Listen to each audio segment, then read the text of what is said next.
Les premiers s'apprêtent à passer le Cap Horn, les derniers sont encore dans l'océan Indien. En cette 8e semaine de course, les mers du Sud ont continué à malmener la flotte. Coups de vent, vagues scélérates et objets flottants non identifiés ont été leur quotidien. Après le Canadien Derek Hadfield, Sébastien Josse, Jean-Pierre Dick puis Johnny Malbon ont jeté l'éponge. Ils ne sont plus que 14 sur les 30 au départ, à cingler vers les Sables d'Olonne.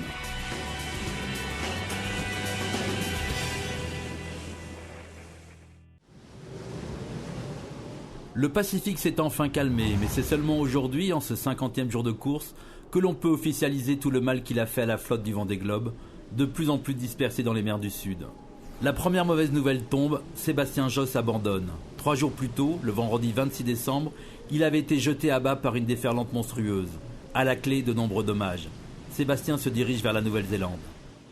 Le système de barre, c'est quand même vital dans ces mers-là. Faut pas ça raisonnable de continuer la course. Il vaut mieux savoir tirer sa révérence avant que des gros soucis arrivent. La dure loi du Vendée Globe à Séville, les éléments étaient plus durs que mon bateau. Et voilà, c'est comme ça. On va en tirer des leçons et puis on verra pour la prochaine fois. L'autre mauvaise nouvelle vient de Generali, bateau à la dérive depuis que Yann Elias a quitté son bord, il y a maintenant 9 jours. Ses balises de positionnement ne répondent plus, notamment la balise Sarsat-Copsas, celle qui se déclenche automatiquement au contact de l'eau. Si elle est dans l'eau, elle émet, et comme l'eau est froide, elle ne peut pas émettre plus que 95 heures environ, c'est-à-dire quelques jours. Or, mathématiquement, entre le chavirage hypothétique du bateau et la fin de l'émission de cette balise Sarsat-Copsas, il y a quelques jours. Donc, je veux dire que le fonctionnement des balises a été parfaitement normal. Sans positionnement, autant chercher une goutte d'eau dans un océan d'incertitude. Le bateau partit à sa rencontre et rentrait au port. Encore à flot ou coulé, peu importe, le skipper de Generali ne reverra sans doute jamais son beau bateau. Heureusement, il n'y a pas que des mauvaises nouvelles, il y a les bonnes aussi. Jean-Pierre Dick croit en son travail de chirurgien, même s'il convient de croiser fort les doigts. Son safran endommagé semble vouloir tenir. Vous avez vu ma tête de safran, c'est assez édifiant. Ça bouge encore un peu là, avec tous les systèmes de bout en place. Un gros travail d'entretien. Et bon ben voilà un bon vœu pour le 2009, que le système tienne jusqu'à Sables d'Olonne. Devant, Michel Desjoyaux continue son sans faute, avec Roland Jourdain relégué à 90 000. Voilà donc en ce moment ça glisse bien, avec quelques dépressions assez costauds. Surf pour Armel Lecléage, surf pour Arnaud Boissière, 10e sur son bateau de 8 ans d'âge. Dans le beau temps retrouvé, le skipper d'Akena Véranda s'offre quelques moments de plaisir à la barre. Ils sont rares, autant en profiter. Même raisonnement pour l'Autrichien Norbert Sedlacek, 15e, à 5000 milles du leader. Norbert vient juste de franchir la longitude du Cap Lewin. Michel Desjoyaux s'apprête lui à parer la 8e et dernière porte des glaces. Le skipper de Foncia aurait pu battre un record. Son but était tout autre. Si on peut vraiment cravacher sans arrière-pensée, il y a sûrement moyen de faire péter les 24 heures, parce qu'on est juste au bon angle entre le vent et le bateau, et les vagues, on a de la houle de l'arrière qui nous pousse, et ouais, c'est des conditions propices. Dans son sillage, Roland Jourdain navigue pied au plancher, 446 000 en 24 heures, 18 nœuds de moyenne, cela vous pose un skipper. Et voilà encore 100 000 de prix sur le 3e Jean Le Cam, lui s'est fait une belle frayeur. Je me suis fait prendre avec 40 nœuds sous Genac. Je n'avais jamais vu ça, quoi. Je dis, mais c'est hallucinant, quoi. Et puis tu peux rien faire, quoi. Tu dis, bon, maintenant on fait quoi, quoi. Tu te dis, putain, la prochaine vague, c'est pour moi, quoi. Et puis ça reste pas, puis tu fais le signe libre, et puis voilà, quoi. Et puis tu ramasses les torchons, et puis voilà, et puis tu vas te coucher. Joli, hein. L'impression que c'est l'Odyssée. Ulysse de retour. Fin d'une odyssée de 3 semaines qui n'avait rien d'initiatique pour l'Ulysse Loïc Perron. Le très performant animateur de la course jusqu'à son dématage est arrivé à Perth le 31 décembre, juste à temps pour fêter le nouvel an. Quant à Bernard Stamm, il vient de débarquer du Marion Dufresne sur l'île de la Réunion. Look, my feet. Regardez mes pieds. Je ne les avais pas vus depuis des semaines. Quelqu'un a éteint le frigo. Il fait presque chaud ici. Regarde, je suis en t-shirt. La belle harmonie est toujours de mise à bord de Roxy en ce dernier jour de l'année. Ce n'est plus le cas pour Steve White, auteur lui aussi d'une course remarquable. Son vide-mulet est cassé et ses pilotes automatiques n'en font qu'à leur tête. Je suis avec 3 ris dans la grand voile. Elle est tenue uniquement par l'écoute. La baume est sur le pont. Je vais le moins vite possible. 3 à 4 nœuds, le temps que je répare mes pilotes. Sinon, il faudrait que je barre 24 heures sur 24. Allure réduite pour Steve, poigné dans le coin pour Roland Jourdain, bien décidé à ne pas se laisser distancer par l'ogre, mais aussi copain des joyaux. Une amitié qui ne date pas d'hier. On fait de la voile pour découvrir le monde et faire des rencontres. Et puis voilà, on se retrouve avec les garçons de la classe. Qui l'eût cru quand je me faisais engueuler par la mère de Mich quand je l'entraînais sur une mauvaise pente à l'époque où je préparais mon muscadet dans le hangar. Et ben voilà où ça nous a menés quoi. 12e, Steve White est à 3300 000 de Michel Desjoyaux, en tête depuis 15 jours. Roland Jourdain est à 70 000, Jean Le Cam à 417, Le Cléache à 620 et Riou à 650. Fin de l'année 2008 et fin du 52e jour de mer.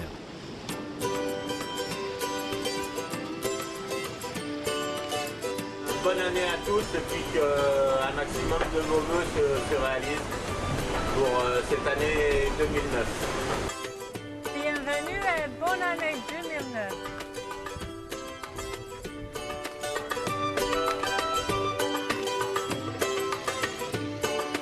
Je suis dans le milieu de anglais. Il y a Sam et Brian devant moi.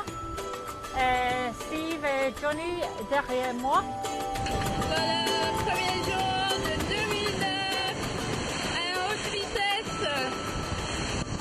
Au soleil, dans le sud, sur Roxy. Bonne année à tous, bonne année à toi aussi Jean-Pierre. Ce Vendée Globe, tu pouvais le gagner. La mer, le manque de chance, en ont décidé autrement, comme pour les 14 autres avant toi. Maudit Growler, ce nouveau choc entraîne son abandon définitif de la course. J'étais déjà pas mal gêné avec le safran tribord, déjà bien blessé, safran arraché, il n'y a plus rien, tout est parti. 1er janvier délicat à vivre pour Jean-Pierre Dick, 1er janvier clément pour la majorité de la flotte, et 1er janvier musclé pour le 5 de devant. 30 à 40 nœuds, même avec l'habitude, ça commence à faire. C'est vrai que là, je m'apprêtais à m'endormir encore, mais bon, c'est sûr qu'à un moment, ça tire sur le bonhomme, hein, ce genre d'exercice. Avant la porte, j'étais tranquille, tu vois, et j'ai pris 45 nœuds. Bon, c'est un peu épuisant quand même. On a surtout une météo qui nous a fait beaucoup changer de trajectoire, avec beaucoup de passages de front, beaucoup de bascules et surtout a beaucoup sollicité les hommes et les maçons. En ce 53e jour de course, les 5 premiers ont franchi la dernière porte des glaces. Ils filent à 17 nœuds de moyenne vers le Cap Horn. Pour finir en beauté cette première journée de l'année, retrouvons Mademoiselle Sam. Elle avait une invitation pour nous.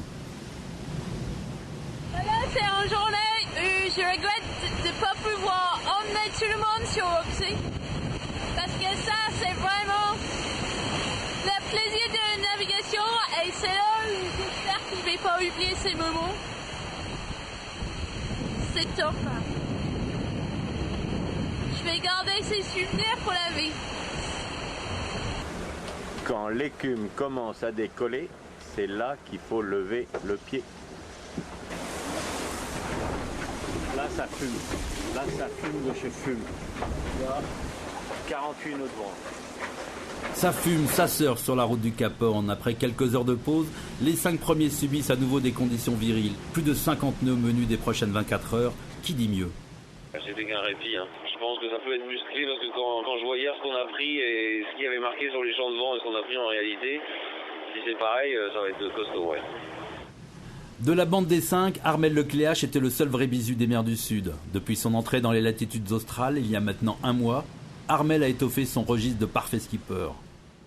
Au niveau des configs de voile, des réglages, la façon de gérer le bateau, moi j'ai appris pas mal de choses, la façon de le mener dans ces conditions, surtout en fonction de l'état de la mer et dès que le vent atteint une telle force, j'ai plus de facilité à trouver la bonne voile qu'il faut mettre, ou prendre un riz, ou prendre le riz, ou voilà. 55e jour de course et dernier run dans les mers du Sud pour les 5 premiers. Entre tempête et possible présence des glaces, le passage du Cap Horn représentera plus que jamais la délivrance.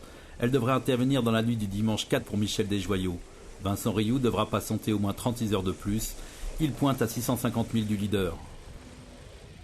C'est vrai que l'écart il est important. Voilà, quand il y a 15 jours ou 3 semaines, on les a laissés entre guillemets partir et venait à un rythme plus soutenu que le nôtre. On savait qu'on prenait des risques, donc forcément quand on prend des risques, on peut aussi perdre. Donc voilà, ça fait partie des possibilités. Peut-être qu'on aura des conditions qui nous permettront de recoller, peut-être pas. Marc Guillemot naviguait non loin de Vincent lorsqu'il s'est dérouté pour participer au sauvetage de Yann Eliès. Du temps lui sera rendu, la décision du jury international ne devrait pas tarder. En attendant, Marc fonce sans se poser de questions avec sa grande voile bloquée au 3e riz. Bonne vitesse actuellement, là j'ai repris à peu près 250 000 sur Roxy depuis 48 heures.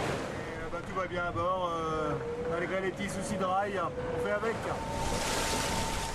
Derrière, Dick Afari et Johnny Balbon ne sont pas à la fête depuis plusieurs jours. Leurs grandes voiles sont abîmées. Le dimanche 4, Johnny officialise son abandon. Sa grande voile est en lambeaux. Impossible de traverser le Pacifique. À son tour, il met le cap vers la Nouvelle-Zélande. Je suis dépité, avoir fait tous ces efforts, tout ce chemin pour s'arrêter maintenant. On est sûr que la grand voile va devenir inutilisable, mais on ne sait pas trop quand. En tout cas, je ne peux pas finir avec mes seules voiles d'avant.